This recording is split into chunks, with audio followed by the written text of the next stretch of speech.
Hello friends, welcome back to my channel. இன்னைக்கு நம்ம பார்க்க போகிற வீடியோ நிறைய பெண்களுக்கு அமினோய்டிக் ஃப்ளூயிடோட லெவல் வந்து எவ்வளோ இருக்கணும், அதாவது பனிக்கூடத்தோட நீர் வந்து எவ்வளோ இருக்கணும், அதை நம்மளுடைய ஸ்கேன் ரிப்போர்ட்டில் எவ்வளோ இருக்குன்னு எப்படி மென்ஷன் பண்ணியிருப்பாங்க, எவ்வளோ இருந்தால் குறைவாக இருக்குது, எந்த அளவுக்கு மேலே போனால் ரொம்ப அதிகமாக இருக்குது, குறைவாக இருந்ததுன்னா அதிகமாக்குறதுக்கு என்ன பண்ணணும், அதிகமாக இருந்ததுன்னா குறைவாக்குறதுக்கு என்ன பண்ணணுங்கிறது தான் இந்த வீடியோவில் நம்ம பார்க்க போகிறோம். அது மட்டும் இல்லாமல் அமினோய்டிக் ஃப்ளூயிட் வந்து எந்த அளவு குழந்தைக்கு ரொம்ப முக்கியங்கிறதையும் இந்த வீடியோவில் நம்ம பார்க்க போகிறோம்.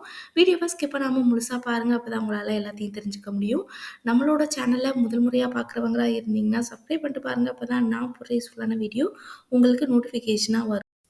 அமினோய்டிக் ஃப்ளூயிட் வந்து நம்மளோட குழந்தையோட வளர்ச்சிக்கு மட்டும் இல்லாமல் குழந்தைக்கு தேவையான நியூட்ரிஷன்ஸ் எல்லாமே அமினோய்ட் ஃப்ளூயிட், அதாவது பனிக்கூடத்தோட நீர்லேருந்து தான் குழந்தைக்கு வந்து நம்மளுக்கு போகும். ஒரு குழந்தை வந்து நல்லா முழுமையாக வளர்ச்சி அடையணும், ரொம்ப ஹெல்த்தியாக இருக்கணும்னா அதுக்கு தேவையான பனிக்கூட நீர் வந்து ரொம்பவே முக்கியம். குழந்தைக்கு தேவையான ஆக்சிஜன் கூட பனிக்கூடத்தோட நீர்லேருந்து தான் போகும். நம்ம சாப்பிட்ற உணவுகள் எல்லா நியூட்ரிஷனுமே வந்து பனிக்கூடத்தோட நீரில் இருந்து அங்கேருந்து உறிஞ்சு நம்மளோட குழந்தைக்கு வந்து போய் சேரும்.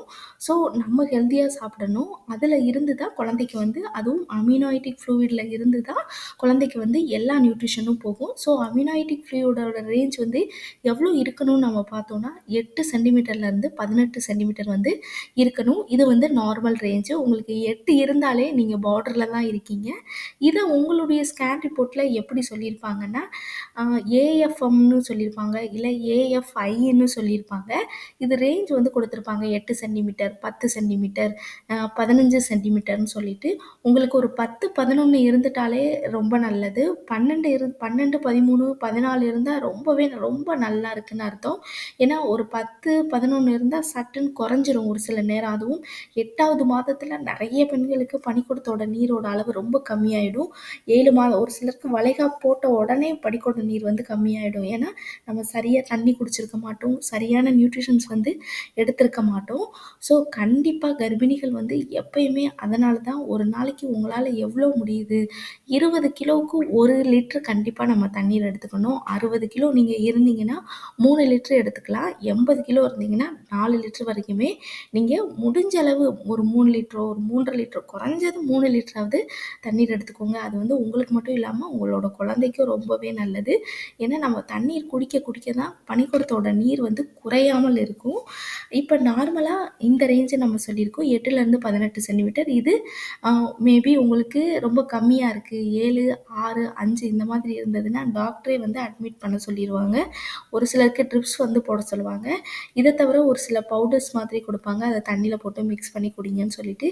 இதை தவிர நம்ம என்ன சாப்பிட்டா ஈஸியாக பனிக்கூடத்தோட நீர் வந்து இன்க்ரீஸ் ஆகும்னு நம்ம பார்த்தோன்னா, நார்மலாக வாட்டர்மெலன் எடுத்துக்கொள்ளலாம், தர்பூசணி எடுத்துக்கொள்ளலாம், முலாம்பழம் எடுத்துக்கொள்ளலாம், இது முருங்கைக்கீரை சூப் எடுத்துக்கொள்ளலாம், வெள்ளரிக்காய் எடுத்துக்கொள்ளலாம், சுரக்காய், பூசணிக்காய் இந்த மாதிரியான தண்ணீர் சத்து உள்ள காய்கறிகள் எல்லாமே எடுத்துக்கொள்ளலாம். ஆரஞ்சு எடுத்துக்கொள்ளலாம், மாதுளை எடுத்துக்கொள்ளலாம். நீங்கள் ட்ரை ஃப்ரூட்ஸு, அதாவது பாதாம், முந்திரி, இல்லை எனக்கு இதெல்லாம் எதுவுமே வாங்க முடியலன்னு நினைக்கிறவங்க கருப்பு உலர் திராட்சையை டெய்லி ஊற வச்சு காலையில் வெறும் வயித்துல எடுத்துக்கோங்க. அந்த தண்ணியும் அப்படியே குடிங்க. எந்திரிச்சதும் ஒரு 1/2 லிட்டர் தண்ணியோ இல்லை ஒரு 2 கிளாஸ் தண்ணியை குடிச்சிட்டு அடுத்த வேலைகளை பாருங்கள். நீங்கள் எந்தளவு நீர்ச்சத்துள்ள காய்கறிகளை எடுத்துக்கொள்கிறீங்களோ அந்தளவு உங்களுக்கு பனிக்கூடத்தோட நீர் வந்து குறையாமல் பாதுகாக்கும். அதிகமான காய்கறிகள், கீரைகள் இதெல்லாம் நம்மளுக்கு சாப்பிடும் பொழுது பனிக்கூடத்தோட நீர் வந்து ஈஸியாக இன்க்ரீஸ் ஆகும். அது மட்டும் இல்லாமல் குழந்தையும் ரொம்ப ஹெல்த்தியாக இருக்கும். ஒரு சிலருக்கு பனிக்கூடத்தோட நீர் வந்து ரொம்ப அதிகமாக இருக்கும். அவங்கெல்லாம் என்ன பண்ணணும்னு நம்ம பார்த்தோன்னா, டாக்டர்கிட்ட தான் நம்ம கேட்கணும். ஏன்னா ஒரு சிலருக்கு வந்து கஞ்சி வச்சு குடித்தாலும் பனிக்கூட நீர் வந்து கம்மியாகலைன்னு சொல்கிறாங்க. பார்லி கஞ்சின்னு சொல்லுவாங்க. இது வந்து எல்லாருக்கும் செட் ஆகுமானா தெரியல. உங்களுடைய டாக்டர்கிட்ட கேளுங்க. பார்லி கஞ்சி வந்து நம்ம வச்சு குடித்தோன்னா நம்மளுக்கு பனிக்கூடத்தோட நீர் வந்து கம்மியாகிறத விட இந்த கால் சொரம் வந்து ரொம்ப கம்மியாகும்னு சொல்லுவாங்க. அதாவது கால் வீக்கம் வந்து ஒரு சிலருக்கு ரொம்ப அதிகமா இருக்கும். அவங்கலாம் பார்லி கஞ்சி வச்சு குடிப்பாங்க. பார்லி கஞ்சி வந்து வச்சு குடிச்சீங்கன்னா, உங்களுக்கு யூரின் வந்து ரொம்ப அதிகமா போகும். அது மட்டும் இல்லாம வ நம்ம பாடியில இருக்கிற நீர்ச்சத்து அளவ வந்து ரொம்ப கம்மி பண்ணும். ஸோ ரொம்ப கம்மியா இருக்கிறவங்க வந்து நம்ம எடுத்துக்கொள்ளக்கூடாது. ரொம்ப அதிகமா இருக்கிறவங்களும் அவங்களுடைய டாக்டர கன்சல்ட் பண்ணாம இந்த பார்லி கஞ்சி வந்து எடுத்துக்கொள்ளக்கூடாது. ஆனா நார்மலா இந்த பார்லி கஞ்சி குடிக்கும் பொழுது, உங்களுக்கு இந்த கால் சுரம் அதாவது அ அ நார்மலா கால் தொங்க போட்டே ஒரு சிலர் வந்து உட்காருவாங்க. நார்மலா பிரெக்னன்சி உமன்ஸ் வந்து எப்பயுமே தொங்க போட்டே உட்காரக்கூடாது. அப்படி உட்கார்ந்தீங்கன்னா, உங்களுக்கு கால் வீக்கம் ரொம்ப அதிகமாகும். எப்பயுமே கீழ சாஞ்சு ஒரு முதுகுக்கு பின்னாடி ஒரு பில்லோ வச்சு, கீழ கால் நீட்டி தான் உட்காரணும். அல்லது இல்லன்னு சொல்லிட்டீங்கன்னா, முன்னாடி ஒரு சேர் போட்டு, சேர் மேல கால தூக்கி போட்டு உட்காருங்க. கீழ கால தொங்க போட்டு உட்கார்ந்தீங்கன்னா, கால் வீக்கம் இன்னும் ரொம்ப அதிகமாயிட்டே இருக்கும். நார்மலா இப்ப பனிக்குட நீர் வந்து ரொம்ப அதிகமாயிடுச்சுன்னா, நம்மளுக்கு ரொம்ப வெயிட்டான பொருள வந்து தூக்கக்கூடாதுன்னு சொல்லுவாங்க. சீக்கிரமே டெலிவரி ஆயிடும்னு சொல்லுவாங்க. ஏன்னா, நம்மளுக்கு வெயிட்டான பொருட்கள வந்து தூக்கும் பொழுது, பனிக்குட நீர் வந்து உடைஞ்சிரும். அதனால தான் வந்து வெயிட்டான பொருள தூக்காதீங்க. ரொம்ப ஹெவியா வேலை செய்யாதீங்க. அதிகமா ஒரு சிலருக்கு வாக்கிங் கூட போகாதீங்கன்னு சொல்லுவாங்க. உங்களுடைய டாக்டர் இதெல்லாம் சொன்னாங்கன்னா, கண்டிப்பா ஃபாலோ பண்ணுங்க. உங்களுக்கும் உங்களோட குழந்தைக்கும் ரொம்பவே நல்லது. பனிக்குட நீர் வந்து ரொம்ப கம்மியாயிடுச்சுன்னு யோசிக்கவே வேண்டாம். எனக்குமே நார்மலா 8 தான் இருந்தது. நான் வாட்டர்மெலன் ஜூஸ் அதிகமா எடுத்துக்கொண்டேன். முலாம்பழம் அதிகமா எடுத்துக்கொண்டேன். மாதுளம்பழம் அப்படியே மென்னு சாப்பிட்டேன். குறைஞ்சது 3லேருந்து 4 லிட்டர் வரைக்குமே தண்ணீர் எடுத்துக்கொண்டேன். வெள்ளரிக்காய் டெய்லி 1லேருந்து 2 வெள்ளரிக்காய் நான் சாப்பிட்டேன்.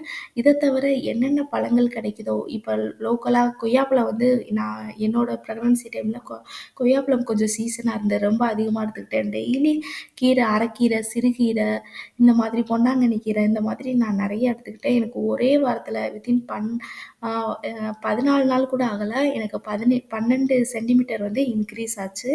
ஏன்னா, எனக்குமே பனிக்குட நீர் வந்து கம்மியானது. அதனால தான் நான் எப்பயுமே எல்லாருக்குமே ரொம்ப யூஸ்ஃபுல்லா இருக்கும்னு சொல்லிட்டு இந்த வீடியோ நான் போடுவேன். ஓகே ஃப்ரெண்ட்ஸ், இந்த வீடியோ உங்களுக்கு ரொம்பவே யூஸ்ஃபுல்லா இருக்கும்னு நெனைக்கிறேன். இந்த வீடியோ புடிச்சிருந்ததுன்னா லைக் பண்ணுங்க, ஷேர் பண்ணுங்க, கமெண்ட் பண்ணுங்க. மறக்காம சப்ஸ்கிரைப்